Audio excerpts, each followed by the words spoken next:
if you have received a stimulus check, you might be asking yourself what the most effective way is to use that money. And in today's video, I'm going to be walking you through exactly how to do that to set yourself up for the most success. It's exciting to get a little bit of extra income coming your way. So let's get started.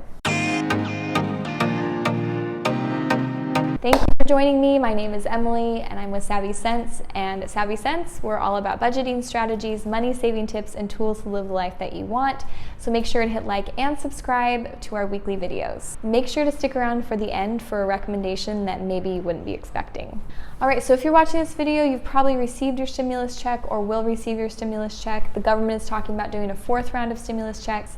And I know that different states' governments are also considering stimulus checks, like California might do a $600 check. So it's this interesting time in our economy where we're getting extra money, and so let's make sure we spend it wisely. So our first recommendation number one, is going to be to save for an emergency fund. Now, normally we would say pay off debts first, but because of the way the economy is right now, we're going to recommend putting your money into an emergency fund, which just bring you some peace of mind knowing that you'll be ready for an emergency, just in case there's a medical emergency in your family, or maybe a job loss or a job pay reduction, or there's so many things. I cannot tell you how many times our family has dipped into our emergency reserve to pay for things that are unexpected. Life is full of unexpected things, and it's just so much better to be prepared and have that peace of mind. And now you have this little chunk of change to do that with. And so we just want to encourage you to put it towards an emergency fund.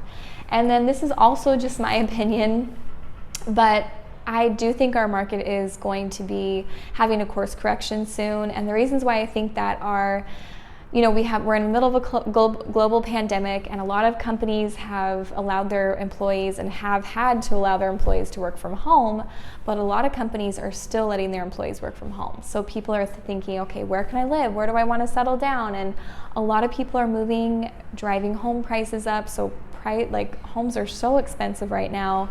And then I've also heard about different shortages of home supplies, like appliances and hardwood flooring. I just heard about the gasoline shortage in the South. I've heard about the Chick-fil-A sauce shortage, which maybe that's not so important, but just different shortages that have taken place. Yet the stock market is just at its all-time high. And I think that there's some things that will still be manifest in the market. And so I think we're due for a correction. This is just my opinion, and I don't know if you think like me, but for me, I am one of those people who likes to plan for the worst but hope for the best. So it's better to have some money in your reserves just in case something were to happen. Let's hope that it doesn't.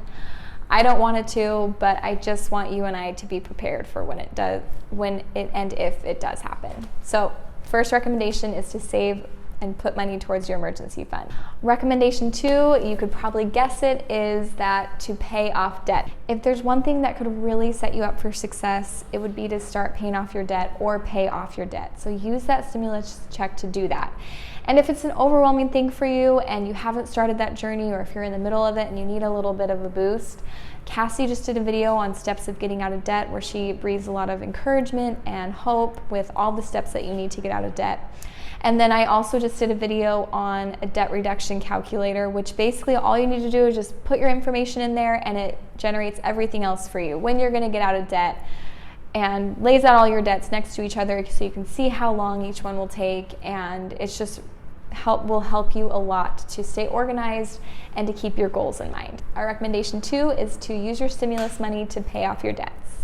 All right, the final recommendation is going to be to enjoy it. We don't want you to use every penny towards what you have to do, because Cassie, if there's one thing that Cassie and I truly agree on and really believe, is that we think that your financial journey should be enjoyable. So we're going to recommend that you take 5 to 10% of that stimulus check and do something with it that you love or have been wanting to do. Maybe that's a trip out in nature with your family, or it's a dinner out with your spouse or loved ones. Or maybe it's just something that you've been saving for a while, and this stimulus check will help you get that with that amount of money, the 5 to 10% of it. So we think you should enjoy it. For me, that would look like a dinner out with my family when I wouldn't have to cook dinner, because I always love a break from having to cook. So just find something that brings you joy, something that will put a little extra pep in your step so that you can enjoy having to put the rest of it towards something that you need to put towards. So that is our third recommendation. So just to do a quick recap, the first one is to put your money in your emergency fund and start building that up. The second is to pay off your debts, and the third is to enjoy the money. And so I hope this video was helpful to kind of put things back into perspective, to get everything back on track for you, and let us know how it's going. Let me know, comment below how you spent your stimulus check or how you are going to spend it, and let's motivate each other. So make sure to hit like and subscribe, and thank you for joining me today.